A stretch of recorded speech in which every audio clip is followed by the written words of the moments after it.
እንደሚታወቀው እንግዲህ አብርሽ ወደ ሆስፒታል ተወስዶ ነበረ። የአብርሽ ህመም ጭንቀትና ሀሳብ መብዛት እንደሆነ ከዛ ውጪ ምንም አይነት ህመም እንዳልታመመ ዶክተሯ ወይም ነርሷ ተናግረው እንግዲህ ወደ ቤቱ እንዲሄድ አድርገዋል ማለት ነው። ወደ ቤትም እንግዲህ ቡዜና ዴቭ እንዲሁም ደግሞ ዳኒ ሆነው ይዘውት እንደሄዱ ነው እየሰማው የምገኘው።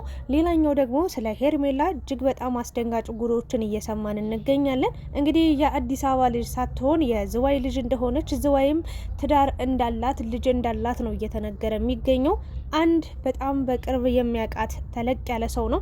እባካችሁን እች ልጅ ወደ ራሷ እንድትመለስ እናድርግ፣ ተባበሩኝ። እች ልጅ ሙሉ በሙሉ እየዋሸች ነው ያለችው። እዛ ጋ ጥላ የመጣችው ህይወት አለ፣ እዛ ጋ ጥላ የመጣችው ትዳር አለ፣ ልጅም አለ። እሷ ብዙ ነገሮችን ነው አብርሽን እየዋሸች ተመልካችን እያታለለች የምትገኘው በማለት እንግዲህ ተማጽኖን አስተላልፏል። በቲክታክ ላይ ትናንትና ገብቶ ነበረ። በጣም ብዙ ሰው ነበር ሲከታተል የነበረው። እስኪ ስለ ሄርሜላ ብዙ ነገሮችን እናወራለን። በቅድሚያ ግን ትናንትና እንግዲህ በጣም ቀውጢ ጸብጸብ ተነስቶ ነበረ። ሄርሜላና ሩታ እንግዲህ እየገጠሙ ነበረ። ዳኒና ኤፍሬምን በጎን ብሎ እየተናደዱ እየተጣሉ ነበር። ቡዜ ደግሞ እንደ ቆርቆሮ ስትጮህ እንደ አላርም ስትጮህ ነበረ።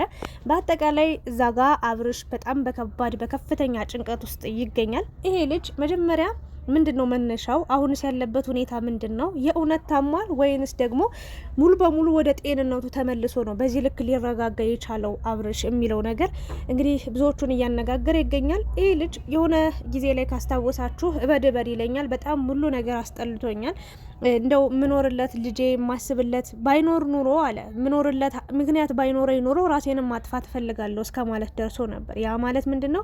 እህቶቹ በዚህ ጋር በሀሳቡ አይስማሙም። በዚህ ጋር እኔ ነኝ አድራጊ ፈጣሪ ይላሉ።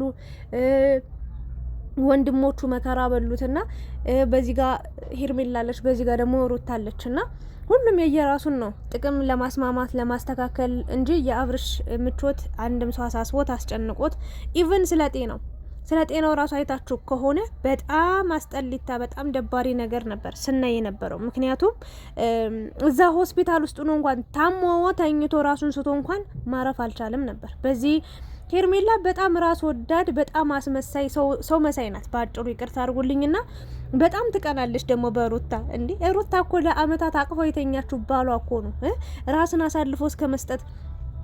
አንቺ እኮ ለአንድ ቀን ለሁለት ቀን ልክ እንደ ሴተኛ ዳሪ አብሮሽ ዋላ አደረ። ከዛ ውጭ እኮ አያቅሽም አይደል እንዴ? አሁንም አላቅሽም እያለ በግድ ነው አንቺ እየተከተልሽው የምትገኘው። አስረግጦ እኮ ነግሮሻል። በቃ እኔ አልፈልግሽም፣ ህይወቴን ልጄን ነው ጋር መኖር ነው የምፈልገው ብሎ ሲነግርሽ፣ አንቺ ግን አሁን አልሸነፍ በይ፣ በቃ ሳይሻለው አልበገር በይ። አቤል እንጂ ይገርማል።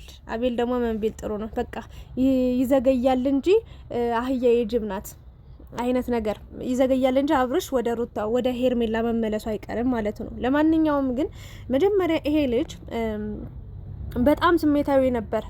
በሰዓቱ በቦታው የወሰነው ውሳኔ መጥፎ እንደሆነ እያወቁና አቤል በጣም ትክክል ነው፣ ብራቮ፣ አንደኛ፣ በቃ ይሄ ነው መሆን ያለበት፣ እንደዚህ ነው መደረግ ያለበት፣ ጎበዝ እያሉ ከሄርሜላ ጋር ያልሆነ ህይወት ያልሆነ ላይፍ እንዲጀምር እዛ ጋር ያለውን ከሩታ ጋር የመጣበትን መንገድ ያለፈበትን ህይወት የከፈለውን ዋጋ ሙሉ በሙሉ እንዲተው እንዲረሳ በጣም ሁሉ ነገር መጥፎ ነገር እያሳሰቡ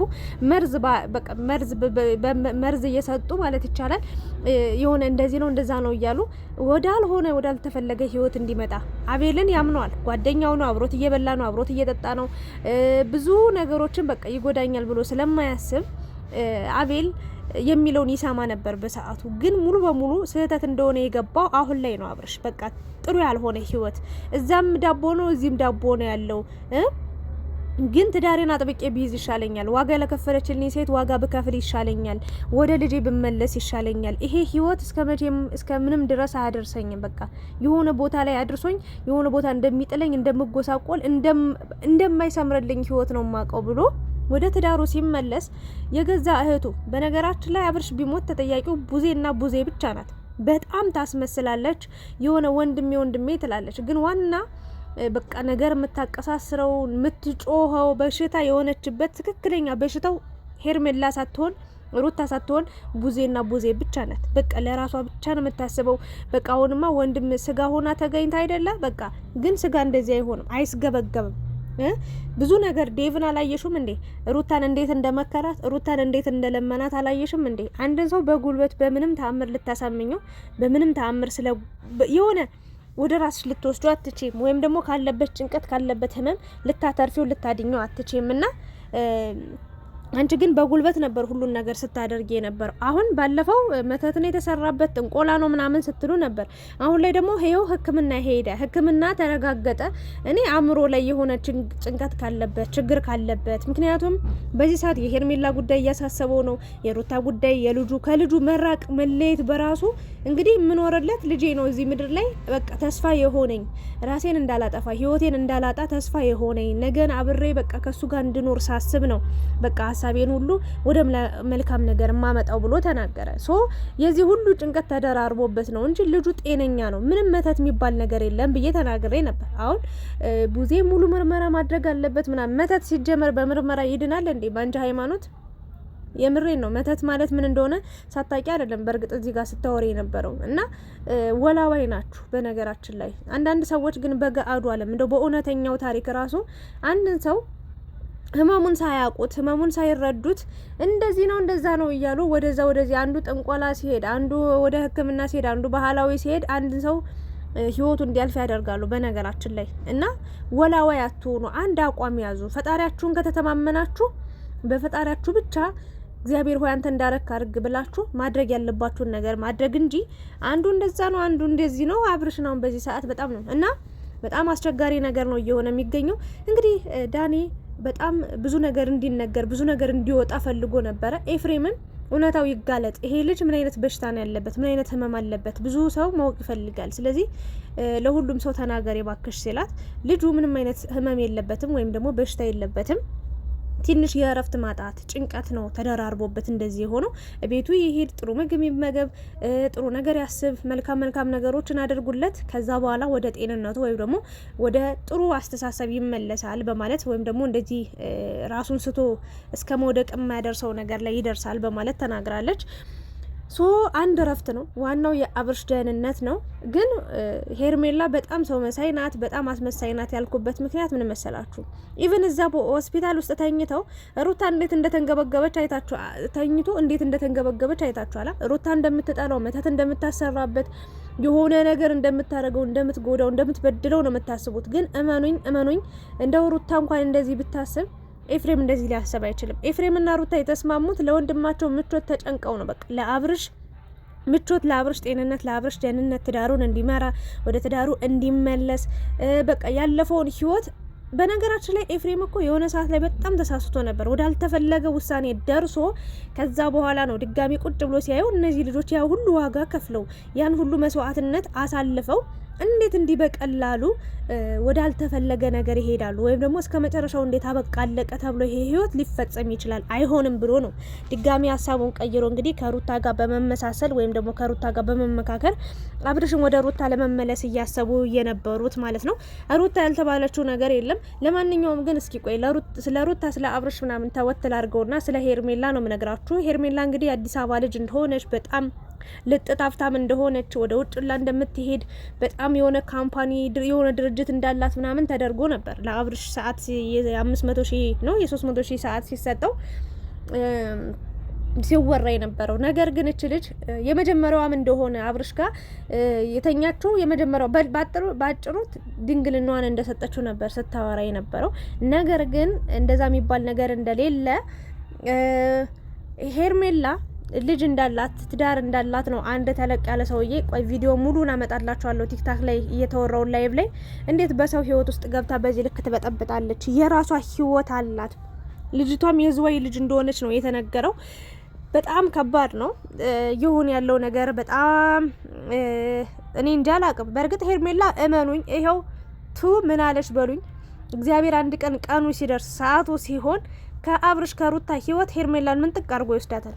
የፈለገ ነገር ብትሄድም የፈለገ ነገር ብታረግም በፈለገ መንገድ በፈለገ ነገር ብታስረውም እች ልጅ የሆነ ሰዓት ላይ የሆነ ቀን ላይ ከአብርሽ ህይወት ውልቅ ብላ እንደምትሄድ እርግጠኛ ነኝ። ለምን አብርሽ እንኳን ወደ ትዳሩ ተመለሰ፣ እንኳን ወደ ህይወቱ ተመለሰ። ህይወት በግድ አይደለም፣ ፍቅር በግድ የለም፣ ትዳር በግድ የለም። ማወቅ ያለባችሁ ነገር ማንኛውም አይነት ነገር ሰው ተፈቃቅዶም የኖረ ህይወት አልሞላ ልሳካ ብሏል እና ሄርሜላ ሆዷ ራሱ እየገፋ ነው እየተባለ ነው። አይታችሁ ከሆነ ትናንትና ሆስፒታል ውስጥ ሆና ሩታ በታች በኩል ሆነች፣ እሷ በላይ በኩል ካሜራው ሆዷን እንዲያስገባላት ነው ቦርጯን ነፍታ የመጣችው። በነገራችን ላይ እርግዝና የሚባል ታሪክ የለም። በእርግጥ ታያላችሁ የአብርሽ ስቃይ በዚሁ አያበቃም።